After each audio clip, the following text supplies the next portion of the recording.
Hi viewers, எல்லாருக்கும் வணக்கம். இன்றைக்கி ஆட்டுக்கால் குழம்பு எப்படி செய்யலாம் அப்படிங்கிறத பார்க்கலாம். இதுக்கு ஆட்டுக்கால் ஒரு 2 கால் வாங்கி நல்லா கடையிலே கொடுத்து க்ளீன் பண்ணி நம்ம சுத்தம் பண்ணி எடுத்துகிட்டு வந்தாச்சு. வீட்லேயும் நல்லா மஞ்சள் உப்பு போட்டு நல்லா வாஷ் பண்ணிக்கிட்டோம்.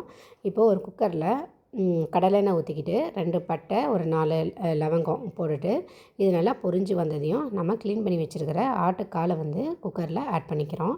ஆட் பண்ணிவிட்டு இது கூடவே நம்ம ஒரு டேபிள் ஸ்பூன் அளவுக்கு இஞ்சி பூண்டு பேஸ்ட் ஆட் பண்ணிக்கிறோம்.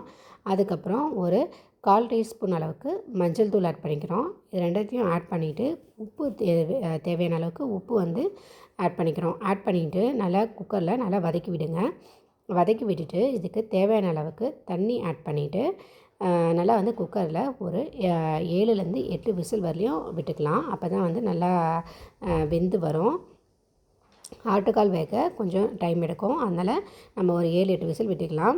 இதே கொஞ்சம் முத்தின ஆடாக இருந்துச்சுன்னா நீங்கள் 10லேருந்து 15 விசில் கூட நல்லா விட்டுக்கோங்க. அப்போ தான் குழம்பு நல்லா நல்ல ஒரு கன்சிஸ்டன்சியில் நமக்கு வரும். இப்போது இதுக்கு கிரேவிக்கு நமக்கு தேவையானதை நம்ம ரெடி பண்ணிக்கலாம். இப்போ நான் ஒரு பெரிய வெங்காயம் நல்லா குட்டிஸாக கட் பண்ணி எடுத்துக்கிறேன். அப்புறம் ஒரு சின்ன வெங்காயம் ஒரு 100 கிராம் அளவுக்கு எடுத்து அதை நல்லா தோல் உரித்து க்ளீன் பண்ணி அதை ஒன்றும் பாதியாக அந்த மாதிரி அரைச்சி எடுத்துக்கலாம். இப்போது குக்கரில் நமக்கு விசில் வந்துருச்சு. இப்போ 2 தக்காளி, இதுக்கு தேவையான தக்காளியும் நம்ம கட் பண்ணி எடுத்துக்கலாம். நெக்ஸ்ட்டு பார்த்திங்கன்னா, இந்த கிரேவிக்கு ஒரு டேபிள் ஸ்பூன் அளவுக்கு சோம்பு, அதுக்கப்புறம் கொஞ்சம் தேங்காய், ஒரு 1/4 மூடி தேங்காய் போட்டு நல்லா ஃபைனாக கிரைண்ட் பண்ணி எடுத்துக்கிறோம்.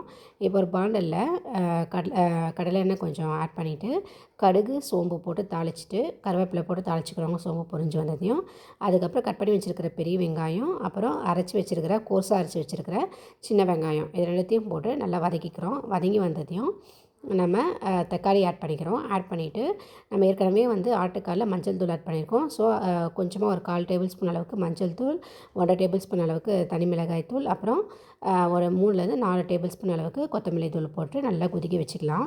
பாருங்கள், இந்த மாதிரி அந்த கிரேவி டைப்புக்கு நல்லா கொதித்து வந்ததையும் நம்ம ஆட்டுக்கால் தண்ணியோடு நம்ம குக்கரில் வச்சதை நம்ம ஆட் பண்ணிக்கிறோம். ஆட் பண்ணிவிட்டு அதுக்கப்புறம் நம்ம அரைச்சி வச்சுருக்கிற தேங்காய் சோம்பு பேஸ்ட்டையும் இது கூடவே நம்ம ஆட் பண்ணி நல்லா ஒரு 5லேருந்து 10 நிமிஷம் வரலையும் நல்லா கொதிக்க வச்சுக்கலாம்.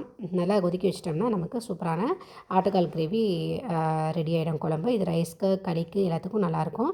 ட்ரை பண்ணி பாருங்கள். இந்த வீடியோ உங்களுக்கு பிடிச்சிருந்துச்சுன்னா ஷேர் பண்ணுங்கள், சப்ஸ்கிரைப் பண்ணுங்கள். Thank you viewers.